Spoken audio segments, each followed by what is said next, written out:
ነቢዩ ዓለይሂ ሰላቱ ወሰላም እንዲህ ብለዋል። የቂያማ ቀን ማንኛውም ሰው 4 ነገሮችን ሳይጠየቅ አንድ እርምጃ መራመድ አይችልም። አንደኛ፣ አላህ የሰጠውን የዕድሜ ገደብ እንዴት እንደጨረሰው። ሁለተኛ፣ የወጣትነት ጊዜው እንዴት እንዳሳለፈው። ሦስተኛ፣ ገንዘቡን ከየት እንዳመጣውና ምን ላይ እንዳዋለው።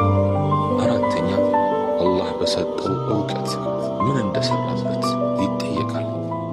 ስለዚህ ይህንን እውነታ አውቀንና ተረድተን አላህ ስብሓንሁ ወተዓላ የሰጠንን ማንኛውንም ጸጋ አላህ ስብሓንሁ ወተዓላ በሚፈቅደውና በሚወደው መንገድ ላይ ማዋል ይኖርብናል።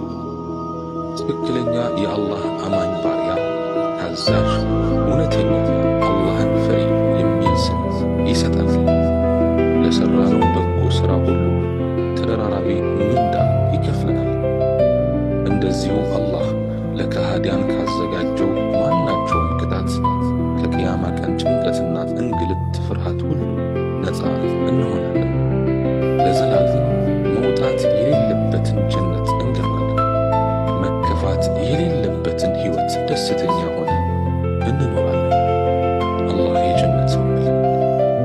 ከአላህ ትእዛዝ ውጭ ለበጎ ሥራ ተቃራኒ ሆነን ከተገኘን ደግሞ ከላይ የተገለጸው ጸጋ ሁሉ ወደ ቅጣት ይቀየርና ለከሃዲያን የተዘጋጀው የቅጣት የስቃይና የእንግልት ዝናብ ሁሉ ሳያባራ በእኛ ላይ ይዘንባል።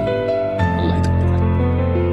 በሌላም ሐዲሳቸው ነቢዩ ዓለይሂ ሰላቱ ወሰላም እንዲህ ብለዋል።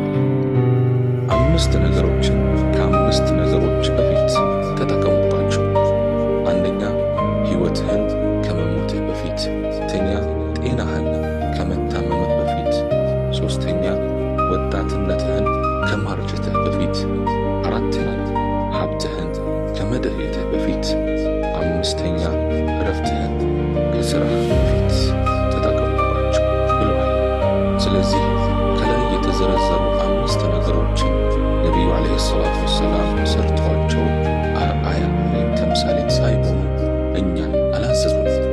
ምክንያቱም ነቢዩ ዓለይሂ ሰላቱ ወሰላም የሚያስተምሩትን ነገር ከመናገራቸው በፊት ራሳቸው ይሰሩታል። በዚህም ምክንያት ያስተማሩት በሙሉ በቤተሰባቸውና ተከታዮቻቸው ዘንድ ያላንዳች ማቅማማትና ችግር ተቀባይነት ያገኝ ነበር።